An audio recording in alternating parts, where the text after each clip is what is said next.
जिनको रामभद्राचार्य जी महाराज ने लताड़ दिया था, या जो आए दिन ट्रेंडिंग में रहते हैं, ट्रोलिंग में रहते हैं, ऐसे अभिनव अरोड़ा, जिनको बाल संत कहते हैं कुछ लोग, तो कुछ लोग कहते हैं कि भाई तो पहले स्कूल होकर आ, स्कूल नहीं जाता है ना, जा पहले स्कूल होकर आ।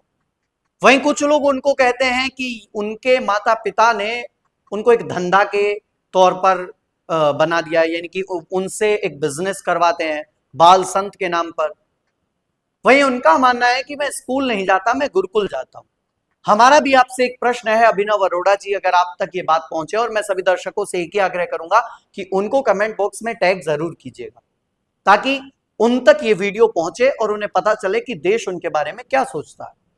खैर, उनका ही कहना है कि मुझे फर्क नहीं पड़ता, लेकिन अभिनव अरोड़ा जी, एक समय आता है जब हर किसी को फर्क पड़ता है। आपको बता दें, हाल ही में एक पोस्टर सामने आया जिसको आप स्क्रीन पर देख सकते हैं। इस पोस्टर में बाकायदा लिखा हुआ है कि विश्व विख्यात बाल कथा वाचक अभिनव अरोड़ा द्वारा राम जन्मभूमि की संगीतमय गाथा रविवार 6 अप्रैल 2025 सुबह 11:30 बजे से। अब जब लोगों ने यह देखा कि मतलब ढोंगी बनना ठीक था, लेकिन कुछ इस हद तक पार हो जाओगे कि जहां पंडित धीरेन्द्र कृष्ण शास्त्री जो संबोधन नहीं लगाते, अनिरुद्धाचार्य जो संबोधन नहीं लगाते, या फिर जो लगाते भी हैं, अगर ये लोग लगाए भी तो एक समझ में आता है। लेकिन अब अभिनव अरोड़ा जैसे व्यक्ति भी, जिनको एक मंत्र का ज्ञान नहीं, या जिन्होंने राम को अच्छे से जाना ना हो, या जिनको राम अक्षर का ही अर्थ अच्छे से ना पता हो, जब ऐसे लोग आकर और ये पोस्टर छपवा देते हैं कि विश्व विख्यात कथावाचक अभिनव अरोड़ा जी के द्वारा राम गाथा, संगीतमय राम गाथा, तो फिर लोग बाग हड़बड़ा जाते हैं। और वहीं लोगों ने ट्रोलिंग और ट्रेंडिंग में लाना उनको फिर से शुरू कर दिया कि भाई साहब आप क्या हैं। वहीं कुछ लोगों ने कहा कि जया किशोरी भी कुछ समय पहले यही कहती थी जब छोटी थी कि मैं साध्वी हूं, मैं कथावाचिका हूं और मैं भगवान की भक्त हूं। लेकिन आज जब उनसे प्रश्न किया जाता है कि आप साध्वी हैं, तो वो कहती हैं नहीं, मैं साध्वी हूं ही नहीं। वैसे ही अब इन्होंने भी एक अपना बिजनेस स्टार्ट कर दिया है, बाल कथावाचक, सन्यासी, भगवान के भक्त, भगवान श्री कृष्ण की असीम अनुकंपा प्राप्त करने वाले अभिनव अरोड़ा। तो कुछ लोग इस बात का समर्थन करते हैं कि ठीक है, कोई बच्चा अगर इस प्रकार की चीजों में जा रहा है तो जाने देना चाहिए। लेकिन वहीं कुछ लोग ये कहते हैं कि भाई साहब कितना गिरोगे, मतलब कितना, आखिर कितना ड्रामा करोगे।